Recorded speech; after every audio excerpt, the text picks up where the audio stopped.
Okay. So in free market economy, the first feature that we'll be looking at number of firms. So there are many number of firms.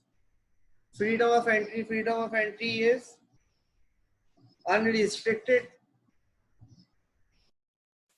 So all of the firms can enter anytime.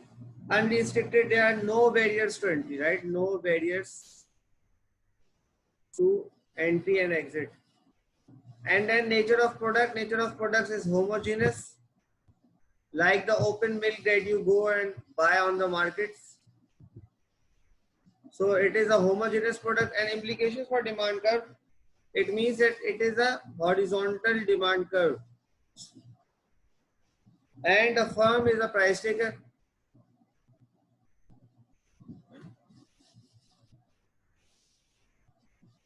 So what do we mean by this? Right, first of all, we will be looking at the main features, because often in the questions we are asked to differentiate between the different market systems. So first of all, we should be familiar with this, that what are the differentiating factors, right?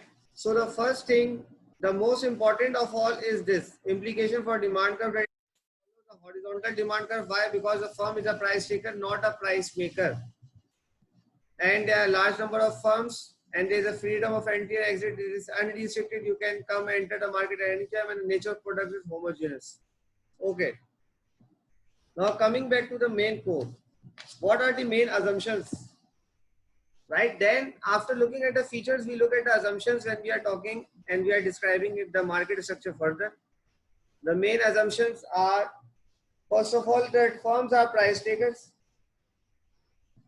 Right. Price takers. Then second assumption is complete freedom of entry and exit.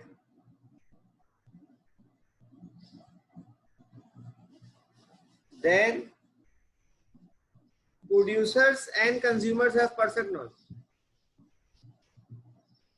Producers and consumers have perfect knowledge. And last, that all of them have the identical product. Identical product you can say, or you can say the homogeneous product. So these are the assumptions. Now if I look at the short run equilibrium of the firm, we will be discussing about the short run equilibrium. Yes, Faizan? Any questions? No? Okay. In the short run, we assume that the number of firms in the industry cannot be increased. Okay.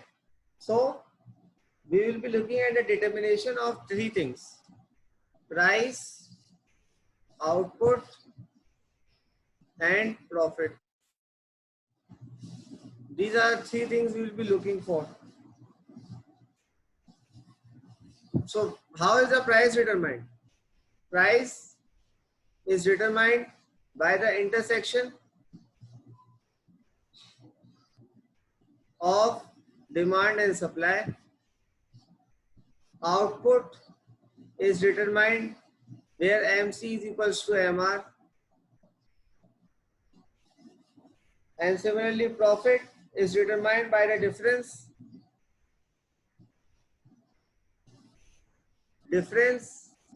between AR, that is average revenue, and average cost. So we will be looking at them in detail. First of all, how it's an horizontal curve.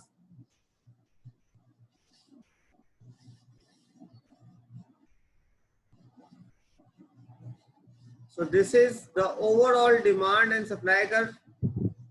This is the supply, this is the demand curve.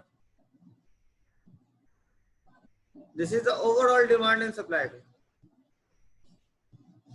Right? And this is the price that is determined, price of the market.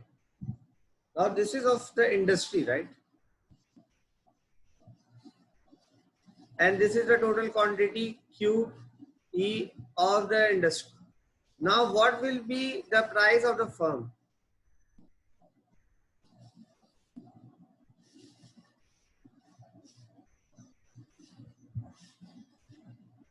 the price of the firm would be this horizontal curve.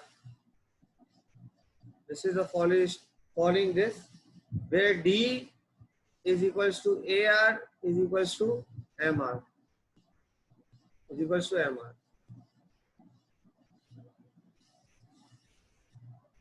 Okay.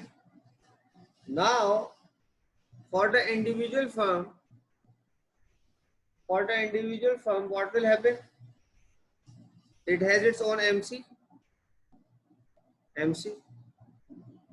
It has its own AC.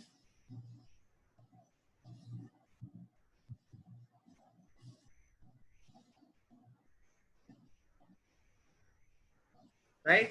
Now how we will be calculating the profit and the quantity and each and everything. First of all, the quantity, where MC is equals to MR. MC is equals to MR. You will draw the line of output. So the output will be over here. That is the output that is determined. Right? Since this is a firm, for example, if this is in million, so this will be in thousands if it's a large firm. Okay. Output will be determined and I will be drawing the line over here.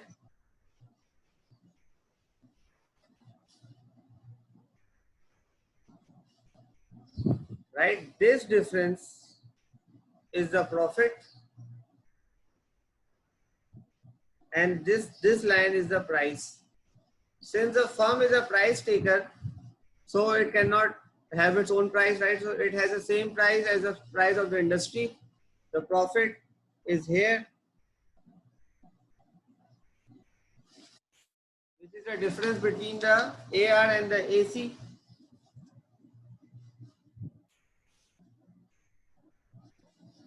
Now this portion is what? Is it normal profit? Is it X? So this is representing super normal profit. And it can only happen in a free market economy. It can only happen in the short run. What will happen? Then there are few stages in the short run as well.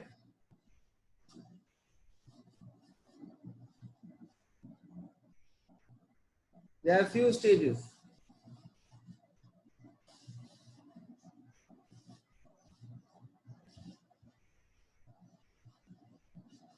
Right? The first stage is that if the average curve dips below the average revenue curve, right? Like the one that I have drawn earlier, it means that the firm is earning supernormal profit. Okay.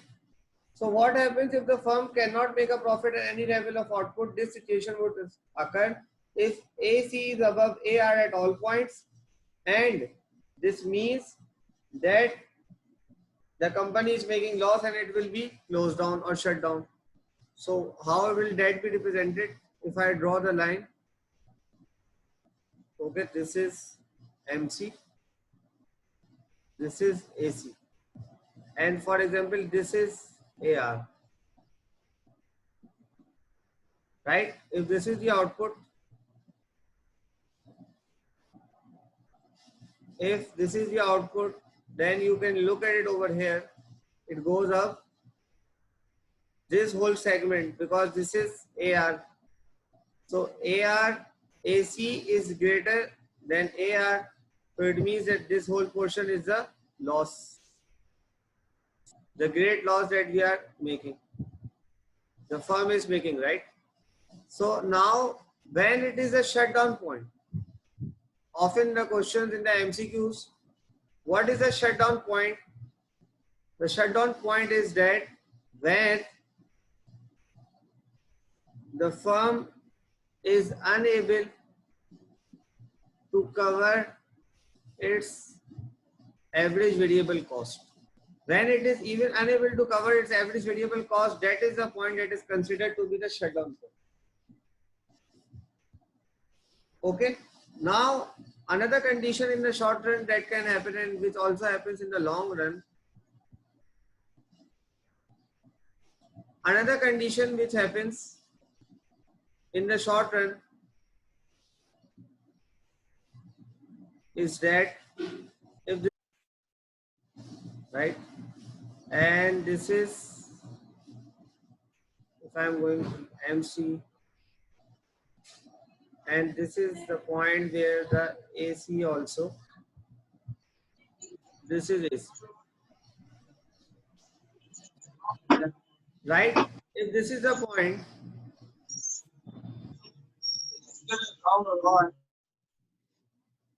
so if we consider this point, this is the price. At this point, only normal profits are made.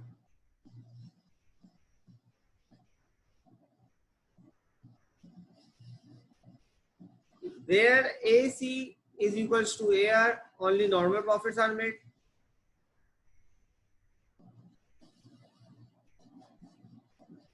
Where AC is equals to AR, only normal profits are made. So in the short term, we have discussed a lot of conditions.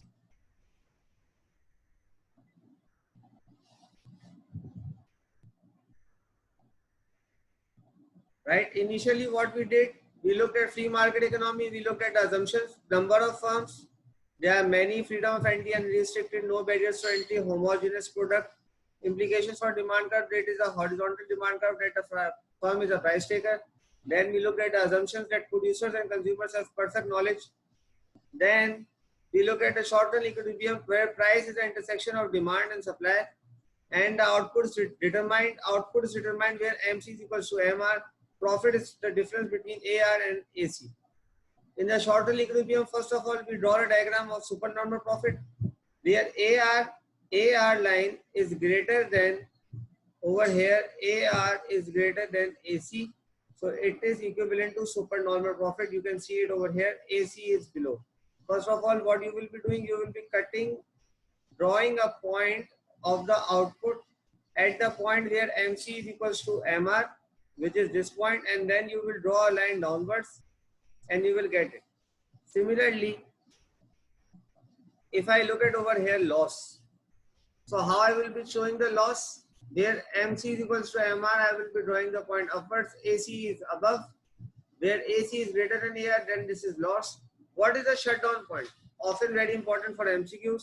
When a firm is unable to cover its average variable cost. When it is unable to cover its average variable cost, that is considered a shutdown point. And their AC is equals to AR, this means that they are normal profits. This is the end of this lecture. We will be continuing with long run in the next lecture. Hope you guys have understood this. Yes, any questions? Naveen? Yes? No? Okay.